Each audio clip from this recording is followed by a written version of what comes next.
ಜನ್ಧನ್ ಖಾತೆದಾರರ ಮೇಲೆ ಐಟಿ ಕೆಂಗಣ್ಣು ಬೀರಿದೆ.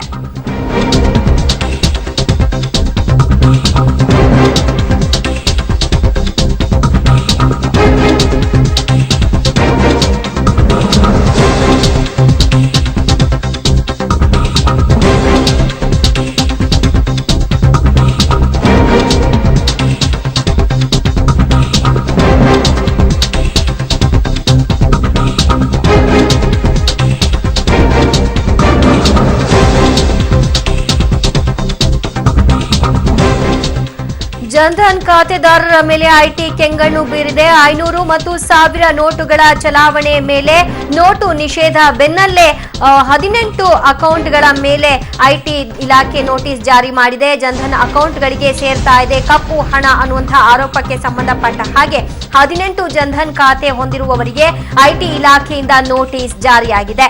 6.5 ಲಕ್ಷಕ್ಕಿಂತ ಹೆಚ್ಚಿನ ಹಣ ಜಮೆಯಾದ ಹಿನ್ನೆಲೆಯಲ್ಲಿ ನೋಟಿಸ್ ನೀಡಲಾಗಿದೆ. 1 ವಾರದ ಒಳಗೆ ನೋಟಿಸ್ಗೆ ಉತ್ತರ ಕೊಡುವಂತೆ ಐಟಿ ಅಧಿಕಾರಿಗಳು ಸೂಚಿಸಿದ್ದಾರೆ.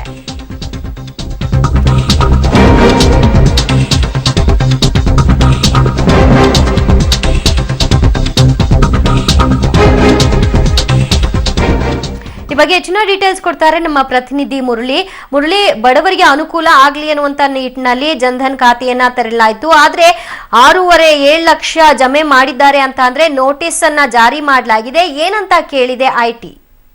ದಿವ್ಯಾ, ಈ ಖಂಡಿತವಾಗಿಯೂ ಏನು ನೋಟ್ ಬ್ಯಾನ್ ಆದ ಬಳಿಕ ಸುಮಾರು 21,000 ಕೋಟಿಯಷ್ಟು ಹಣ ಜನ್ಧನ್ ಖಾತೆಗೆ ಸೇರ್ತಾ ಇದೆ. ಜನ್ಧನ್ ಖಾತೆಯಲ್ಲಿ ಅದರಲ್ಲೂ ಕರ್ನಾಟಕ 2ನೇ ಅಗ್ರಸ್ಥಾನವನ್ನು ಪಡ್ಕೊಳ್ತಾ ಇದೆ ಅಂತ ಹೇಳಿ ಎಲ್ಲಾ ಸಹ ಕಡೆ ಸುದ್ದಿ ಆಗ್ತಾ ಇತ್ತು. ಆ ಹಿನ್ನೆಲೆಯಲ್ಲಿ ಈಗ ಐಟಿ ಅಧಿಕಾರಿಗಳು ಸಹ ಜನ್ಧನ್ ಖಾತೆ ಬಗ್ಗೆ ಸಾಕಷ್ಟು ಎಚ್ಚರಿಕೆಯನ್ನು ವಹಿಸ್ತಾ ಇದ್ರು. ಜೊತೆಗೆ ಸಾಕಷ್ಟು ನೋಟಿಸ್ ಅನ್ನ ಸರ್ವ್ ಮಾಡಿದ್ರು. ಅಂದ್ರೆ ಕಳೆದ 10 ದಿನಗಳ ಹಿಂದೆ ಒಂದು ನೋಟಿಸ್ ಸರ್ವ್ ಆಗಿತ್ತು. 2.5 ಲಕ್ಷಕ್ಕಿಂತ ಹೆಚ್ಚು ಹಣವನ್ನ ನಿಮ್ಮ ಜನ್ಧನ್ ಖಾತೆಗೆ ಹಾಕಬೇಡಿ, ಯಾಕೆಂದ್ರೆ ಬೇರೆಯವರು ಸಹ ನಿಮ್ಮ ಅಕೌಂಟ್ ಗಳಿಗೆ ಹಾಕಬಹುದು. ಅಕೌಂಟ್ ಗಳಿಗೆ ಹಾಕಿ ಅಲ್ಲಿಂದ ಮತ್ತೆ ನೀವು ಡ್ರಾ ಮಾಡೋದಕ್ಕೆ ಅವಕಾಶವನ್ನು ಮಾಡ್ಕೋಬಹುದು. ಆ ಹಿನ್ನೆಲೆಯಲ್ಲಿ ದಯಮಾಡಿ ನಿಮ್ಮ ಅಕೌಂಟ್ ಗಳಿಗೆ ಬೇರೆಯವರ ಹಣವನ್ನು ಹಾಕಿಸ್ಕೊಳ್ಬೇಡಿ ಅಂತ ಹೇಳಿ ಸಾಕಷ್ಟು ಮನವಿಯನ್ನ ಮಾಡ್ಕೊಂಡಿದ್ರು ಸಹ ಸಾಕಷ್ಟು ಅಕೌಂಟ್ ಗಳಲ್ಲಿ ಸುಮಾರು 6ರಿಂದ 7 ಲಕ್ಷ 8 ಲಕ್ಷ ಅಷ್ಟು ಹಣಗಳು ಕಂಡು ಬರ್ತಾ ಇರೋ ಹಿನ್ನೆಲೆಯಲ್ಲಿ ಜನ್ಧನ್ ಅಕೌಂಟ್ ಮೇಲೆ ಈಗ ನೋಟಿಸ್ ಅನ್ನ ಜಾರಿ ಮಾಡಿದರೆ ಈ ಆದಾಯದ ಮೂಲ ಎಷ್ಟು, ಇಲ್ಲಿಂದ ಬಂತು ಈ ಹಣ ಅನ್ನೋದ್ರ ಬಗ್ಗೆ ಸಂಪೂರ್ಣವಾಗಿ ವರದಿಯನ್ನ ಸಲ್ಲಿಸಿ ಜೊತೆಗೆ ಅದಕ್ಕೆ ಸೂಕ್ತವಾದ ದಾಖಲೆಗಳೇನಿದಾವೆ ಆ ದಾಖಲೆಗಳನ್ನ ನೀಡಬೇಕು ಅಂತ ಹೇಳಿ ಈಗ ಜನ್ಧನ್ ಖಾತೆದಾರರಿಗೆ ಒಂದು ನೋಟಿಸ್ ಅನ್ನ ಸರ್ವ್ ಮಾಡಿರುವಂತದ್ದು. ದಿವ್ಯಾ, ಅಂದ್ರೆ ಈ 18 ಜನ್ಧನ್ ಖಾತೆಗಳು ಕೂಡ ಬೆಂಗಳೂರಿನದ್ದೇನಾ? ದಿವ್ಯಾ, ಅದ್ರ ಬಗ್ಗೆ ಯಾರು ಸಹ ಮಾಹಿತಿನ ಬಿಟ್ಕೊಡಲ್ಲ. ಯಾಕಂದ್ರೆ ಯಾರಿಗೆ ನೋಟಿಸ್ ಅನ್ನ ಸರ್ವ್ ಮಾಡಿರ್ತೀವಿ ಅವರು ಯಾರು ವಿಚಾರಣೆಗೆ ಒಳಪಡ್ತಾರೆ ಅದ್ರ ಬಗ್ಗೆ ಎಲ್ಲ ಸ್ವಲ್ಪ ಕಾನ್ಫಿಡೆನ್ಶಿಯಲ್ ಆಗಿರ್ತಾರೆ. ಯಾಕಂದ್ರೆ ಯಾರಿಗೂ ಸಹ ಅದು ಗೊತ್ತಾಗಬಾರ್ದು, ಅದು ತನಿಖೆ ಮತ್ತು ಕಾನೂನು ಪ್ರಕಾರವಾಗಿರುತ್ತೆ. ಆ ಹಿನ್ನೆಲೆಯಲ್ಲಿ ಅದನ್ನ ಯಾರು ಸಹ ಹೊರಗಡೆ ಬಿಟ್ಕೊಡಲ್ಲ. ಆದ್ರೆ ಖಾತೆದಾರರಿಗೆ ನೋಟಿಸ್ ಅನ್ನ ನೀಡಿದ್ದಾರೆ ಅನ್ನೋದು ಅಷ್ಟೇ ಮಾಹಿತಿ ಹೊರಗಡೆ ಬರ್ತಾ ಇರೋಂಥದ್ದು. ಜೊತೆಗೆ ಅವರಿಗೆ 1 ವಾರಗಳ ಕಾಲ ಅವಕಾಶವನ್ನ ಕೊಟ್ಟಿದ್ದಾರೆ. ಅವರು ಅದಕ್ಕೆ ಸಂಬಂಧಪಟ್ಟಂತ ದಾಖಲೆಗಳನ್ನ ಈಗ ಅಧಿಕಾರಿಗಳ ಮುಂದೆ ಹಾಜರುಪಡಿಸಬೇಕಾಗುತ್ತೆ. ದಿವ್ಯಾ, ಒಂದು ವೇಳೆ ಇದು ಕಪ್ಪು ಹಣವೇ ಆಗಿದ್ರೆ ಹಾಕ್ದವರು ಮತ್ತು ಹಾಕ್ಸ್ಕೊಂಡವರು ಇಬ್ಬರಿಗೂ ಪನಿಷ್ಮೆಂಟ್ ಇರುತ್ತಾ ಮುರಳಿ?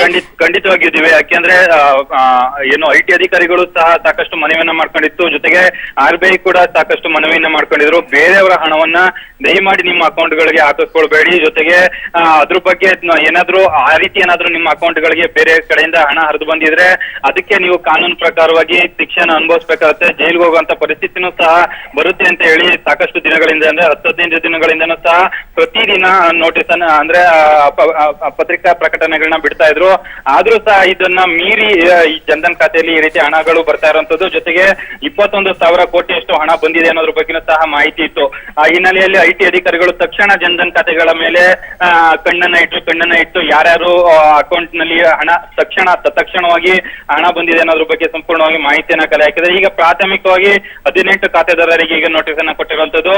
ಅದಾದ ನಂತರ ಮುಂದುವರೆದ ದಿನಗಳಲ್ಲಿ ಮುಂದಿನ ತನಿಖೆ ಆಗುತ್ತೆ. ತನಿಖೆ ಆದ ಬಳಿಕ ಇನ್ನಷ್ಟು ಜನರಿಗೆ ಜನ್ಧನ್ ಖಾತೆದಾರರಿಗೆ ನೋಟಿಸ್ ಹೋಗೋ ಸಾಧ್ಯತೆಗಳು ಸಹ ಇದಾವೆ. ದಿವ್ಯಾ, ಥ್ಯಾಂಕ್ ಯು ಮುರಳಿ ನಿಮ್ಮೆಲ್ಲ ಮಾಹಿತಿಗೆ.